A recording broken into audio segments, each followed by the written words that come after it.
கும்பராசியில் பிறந்தவங்களுக்கு உண்டான கார்த்திகை மாத பலன் தானுங்க இந்த பதிவில் நம்ம பார்க்க போகிறோம். கார்த்திகை மாதத்தில் கோட்சார ரீதியாக ஏற்படக்கூடிய கிரக அமைப்புகள் கும்பராசியில் பிறந்தவங்களுக்கு எந்த மாதிரியான மாற்றங்களை ஏற்படுத்த போகுதுன்றது பற்றி தானுங்க ஆதாரபூர்வமாக வேதகால முறையில் துல்லியமாக இந்த பதிவில் நம்ம பார்க்க போகிறோம்.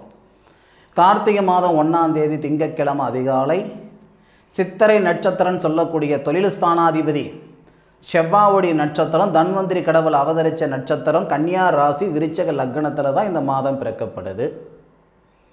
கும்ப ராசியாதிபதின்னு சொல்லக்கூடிய சனி பகவான்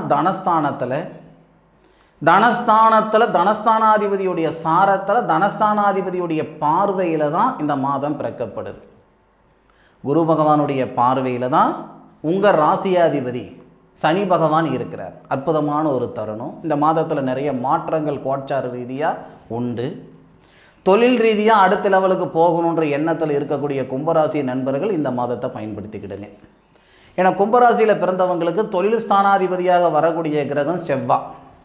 நம்ம ராசியாதிபதி சனி பகவானுக்கு செவ்வாய் கெட்டவராகவே இருந்தாலும் செவ்வாய் தன்னுடைய சொந்த வீட்டில் தொழில் ஸ்தானத்தில் இருந்து சனி பகவானுடைய நட்சத்திரம் அனுச நட்சத்திரம்னு சொல்லக்கூடிய மகாலட்சுமி அவதரித்த நட்சத்திரத்தில் 4வது பாதத்தில் இருக்கக்கூடிய தொழில் ஸ்தானாதிபதி 4வது பார்வையாக கும்ப ராசியை பார்க்கிறாரு. தனஸ்தானாதிபதின்னு சொல்லக்கூடிய குரு பகவான் தொழில் ஸ்தானாதிபதியும் பார்க்கிறாரு, நம்ம ராசியாதிபதியும் பார்க்கிறாரு.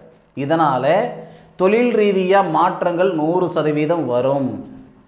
உழைப்புக்கு தகுந்த உயர்வு இல்லாமல் இருக்கிறனே, வாழ்க்கைக்கேற்ற வளர்ச்சி இல்லாமல் இருக்கிறனே, யாரோ பிழைக்கிறதுக்கு நான் கஷ்டப்பட்டு இருக்கிற மாதிரி இருக்குது என்ற ஆதங்கம் எல்லாம் சரியாகிறதுக்கான வாய்ப்பு. ஒரு பள்ளிக்கூடத்தில் ஒரு வகுப்பில் 30 பிள்ளைங்க இருக்கிறாங்கன்னா அந்த 30 பிள்ளைங்களும் நல்ல விதமாக படித்து மதிப்பெண் எடுக்கணுன்ற எண்ணத்தில் தான் படிப்பாங்க. எல்லாருக்கும் ஒரே மாதிரியான பாடத்திட்டம் தான், ஒரே மாதிரியான பாடம் தான் நடத்தினாலும் அதில் ஒத்த பிள்ளை தான் மதிப்பெண் எடுக்குது. அதாவது ஆர்வம் இருக்குது, முயற்சி இருக்குதுன்னா மட்டும் போதாதுங்க. முயற்சியோட நேர காலங்களும் சாதகமாக இருந்தால் தான் ஒருத்தரால் சாதிக்க முடியும். சம்பாதிக்கிறதுன்றது எல்லா நேரத்துலையும் செய்யக்கூடிய ஒரு விஷயம். ஆனால் சாதிக்கிறது அப்படி கிடையாது. ஒரு சில நேரத்தில் ஒரு சிலரால் தான் சாதிக்க முடியுது. கும்பராசியில் பிறந்தவங்க இது சாதிக்கிறதுக்கு உண்டான நேரம். அதில் மாற்று கருத்து ஒன்றும் கிடையாதுங்க. சார் இது மிகைப்படுத்தி நீங்கள் சொல்கிற மாதிரி இருக்குது அப்படி கூட வச்சுக்கோங்க, ஆனால் முயற்சி பண்ணி பாருங்கள். நான் மிகைப்படுத்தி சொன்னனா அல்லது உள்ளது சொன்னனான்ட்டு இந்த மாதத்துடைய இறுதியில் தானே தெரியும். இக தொழில் ஸ்தானாதிபதினு சொல்லக்கூடிய கிரகம் தனஸ்தானாதிபதி தனகாரகருடைய பார்வையில் இருக்கார். அப்போ உங்களுடைய ராசிக்கு ராசியாதிபதினு சொல்லக்கூடிய உங்களுடைய ராசியை பார்க்கிறாரு. தொழில் ஸ்தானாதிபதி உங்கள் ராசியை குரு பகவானுடைய பார்வையிலிருந்து பார்க்கறது சிறப்பு. இந்த நேரத்தில் உத்தியோகத்தில் உயர்வு கொடுக்கலன்னா வேறு எந்த நேரத்தில் உத்தியோகத்தில் உயர்வு கொடுத்துரும்? ஒன்று கார்த்திகை மாதம் 1ஆம் தேதியிலிருந்து 19 தேதிக்குள்ளார மாற்றம் வரணும், நிச்சயமாக வரணும். இது வந்துங்க சுய தொழில் செய்கிறவங்களுக்கு உகந்த நேரம். சரி, 7.5 சனி இருக்குதுன்னு சொல்கிறாங்க. சனி பகவான் பொறுத்த வரைக்குங்க நம்ம செய்த பாவ புண்ணியத்தின் அடிப்படையில் பலனை கொடுக்கக்கூடியவர். அவர் பாதகமாக இருந்தாலும் சரி சாதகமாக இருந்தாலும் சரி. 7.5 சனி ஒருத்தர் வாழ்ந்தவங்களும் இருக்காங்க, 7.5 சனி ஒருத்தர் வீழ்ந்தவங்களும் இருக்காங்க. அது அவங்களுடைய கர்மா. கும்பராசியில் பிறந்தவங்க பொறுத்த வரைக்கும் ஏதோ ஒரு வகையில் ஒருத்தருடைய வாழ்க்கைக்கும் வாழ்வாதாரத்துக்கும் காரணமாக இருக்கணும்னு நினைக்கக்கூடியவங்களாக இருப்பாங்களே தவிர ஒருத்தருக்கு துரோகம் பண்ணணும், ஒருத்தருடைய சங்கடத்துக்கு ஆளாகணுன்ற எண்ணத்தில் கும்பராசியில் பிறந்தவங்க நிச்சயமாக இருக்க மாட்டாங்க. 1ஆம் தேதியிலிருந்து 19 தேதிக்குள்ளார சுய தொழில் செய்கிறதுக்கு உகந்த நேர காலங்கள் தேவைன்னா பயன்படுத்திக்கோங்க, இது நல்லா இருக்கும். 21 தேதியிலிருந்து 29 தேதி வரை 8 நாள் உத்தியோகத்தில் மாற்றங்கள் பண்ணணும்னா செஞ்சுக்கோங்க. ஏன்னா 21ஆம் தேதி தொழில் ஸ்தானாதிபதினு சொல்லக்கூடிய கிரகம் செவ்வாய் லாபஸ்தானத்துக்கு வராரு, குரு பகவானுடைய பார்வைக்கு வராரு, குரு பகவானுடைய வீட்டுக்கு வராரு. குரு பகவானுடைய வீடான உங்கள் ராசிக்கு 2வது பாவகத்தில் இருக்கக்கூடிய உங்கள் ராசி நாதனை பார்க்கிறார். அப்போ தொழில் ஸ்தானாதிபதி தைரியஸ்தானாதிபதி உங்கள் ராசிநாதன் சொல்லக்கூடிய செவ்வாவை பார்க்கிறார். இல்லை, இது உத்தியோகத்தில் மாற்றங்கள், ஒரு நிறுவனத்திலேருந்து வேறு நிறுவனத்துக்கு போகிறது, அதாவது வேலை மாற்றங்கள் செய்துக்கிறதுக்கு இது நல்ல நேரம். அரசாங்க வேலையில் நிறைய பேர் இருப்பாங்க, எனக்கு வந்து இடமாற்றங்கள் வேணும் அப்படின்ற எண்ணத்துலலாம் நிறைய பேர் இருப்பாங்க. அப்படி இருக்கிற நண்பர்கள் இந்த நேரத்தை நீங்கள் பயன்படுத்திக்கலாம். இந்த கார்த்திகை மாதம் 21ஆம் தேதியிலிருந்து கார்த்திகை மாதம் 29 தேதிக்குள்ளார நீங்கள் அப்ளை பண்ணிங்கன்னா, அந்த 10 நாள் உங்களுக்கு வரலனாலும் அந்த நேரத்தில் நீங்கள் அப்ளை பண்ணிங்கன்னா, அதுக்கான முயற்சி எடுத்திங்கன்னா ஒரு 3 மாதம் 6 மாதத்துக்குள்ளார அது நடந்துடும். அதுபோக வெளிநாட்டில் இருக்கிறவங்க, நான் அந்த நாட்டு குடியுரிமைக்காக நான் 2 முறை 3 முறை முயற்சி பண்ணிட்டேனுங்க, நான் அமெரிக்காவில் இருக்கிறேனுங்க, ஆஸ்திரேலியாவில் இருக்கிறேனுங்க, கனடாவில், எந்த நாடான இருக்கட்டும், கார்த்திகை மாதம் 21 தேதியிலிருந்து கார்த்திகை மாதம் 29 தேதிக்குள்ளார நீங்கள் அப்ளை பண்ணிங்கன்னால் ஒரு விஷயத்தை தொடங்க நாள் 100% அது சாதகமாக வரும். நான் இப்போவும் சொல்கிறேன், நான் பலன் இந்த நேரத்தை சொல்கிறேன்னா இந்த நேரத்திலேயே நடந்துடும் நான் சொல்ல வரல. இந்த நேரத்தில் நீங்கள் செய்யக்கூடிய செயல் நிச்சயமாக உங்களுக்கு சாதகமாக இருக்கும். குழந்தை கருதுரிக்கிறதுக்கு ஒரு நேரம் இருக்குதுன்னா அந்த குழந்தை பிறக்கிறதுக்கு 10 மாதம் ஆகும்.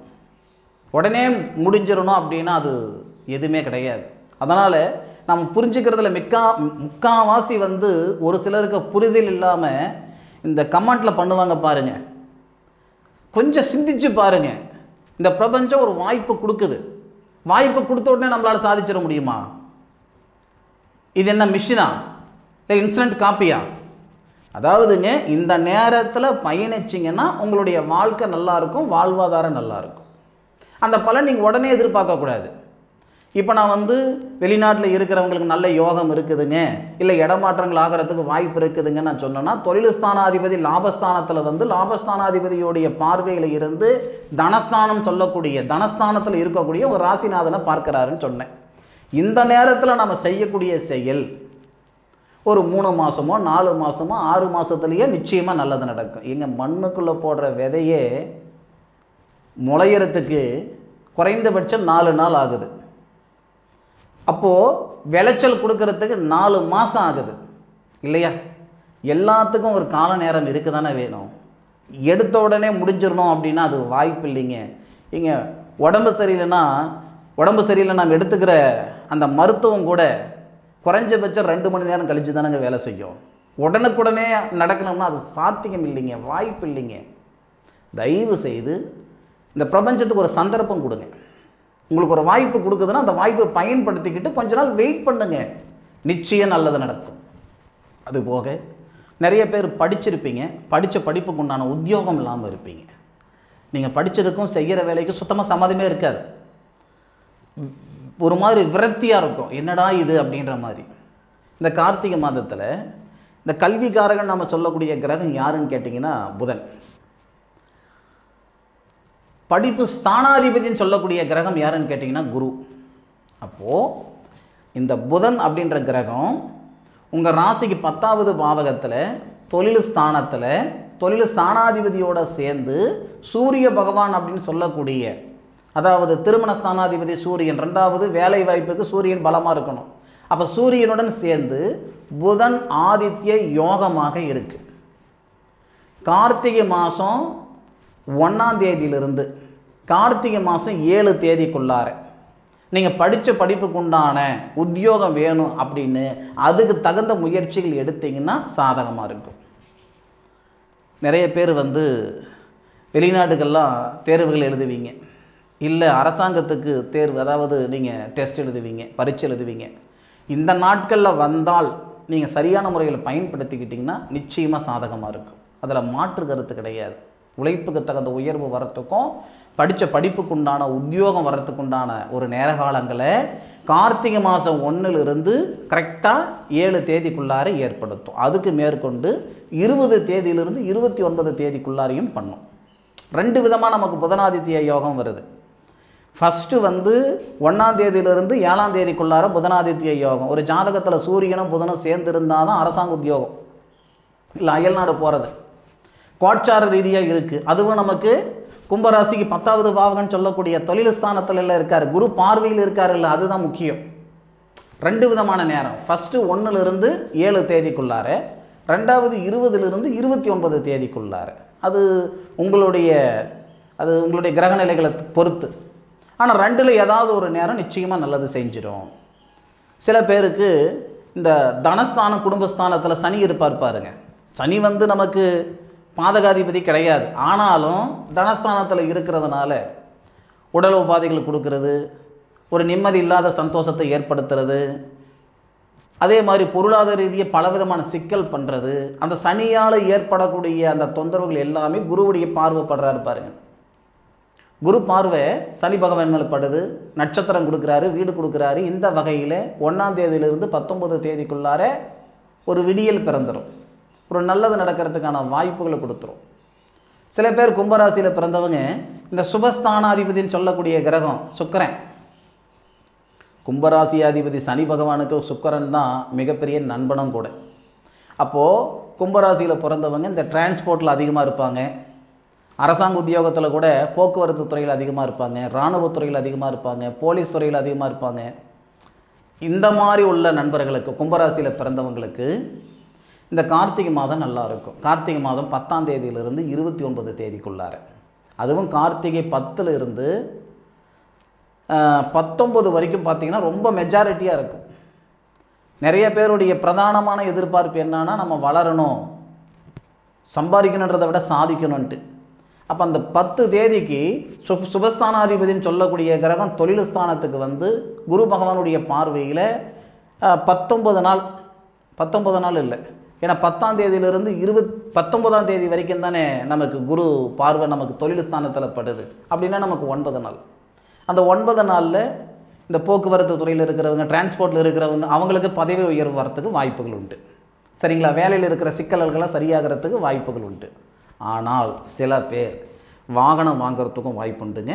அதே மாதிரி மண்மனை உருவாக்குறதுக்கும் வாய்ப்புகள் உண்டு. அதாவது இடம் இருக்குது, வீடு கட்டணும்னு கட்டுறதுக்கு வாய்ப்பு உண்டு, இல்லை புதுசாக வாங்கிறதுக்கும் வாய்ப்புகள் உண்டு. இந்த பிரபஞ்சம் கார்த்திகை மாதத்தில் ஒரு சிலருக்கு பிரகாசமான அனுகூலத்தை தரப்போகுது. பயன்படுத்திக்கணும்னு நினைக்கிறவங்க இந்த நேரத்தை பயன்படுத்திக்கோங்க, பிரமாதமாக இருக்கும். காற்று அடிக்கும்போது தூற்றிக்கிடணும், வயசு இருக்கும்போது வாழ்ந்துக்கிடணும்னு சொல்லுவாங்க. இந்த நேரகாலங்கள் கும்பராசியில் பிறந்த உங்களுக்கு உகந்த நேரகாலங்கள், நல்ல அனுகூலங்கள் தரக்கூடிய நேரகாலங்கள். இந்த பதிவு கும்பராசியில் பிறந்தவங்களுக்கு மன நிறைவாக இருக்கும், பயனுள்ளதாக இருக்கும் அப்படின்னு நான் மனசார நம்புகிறேனுங்க. மீண்டும் அடுத்த ஒரு அற்புதமான தருணத்தில் கும்பராசியில் பிறந்த உங்களை சந்திக்கும் வரை உங்களிடமிருந்து விடைபெறுவது உங்கள் வீட்டு ஜோதிட நண்பனான மா காளிதாஸ் மணிகண்டன். திருச்சிற்றம்பலம். வாழ்க வையகம், வாழ்க வளமுடன்.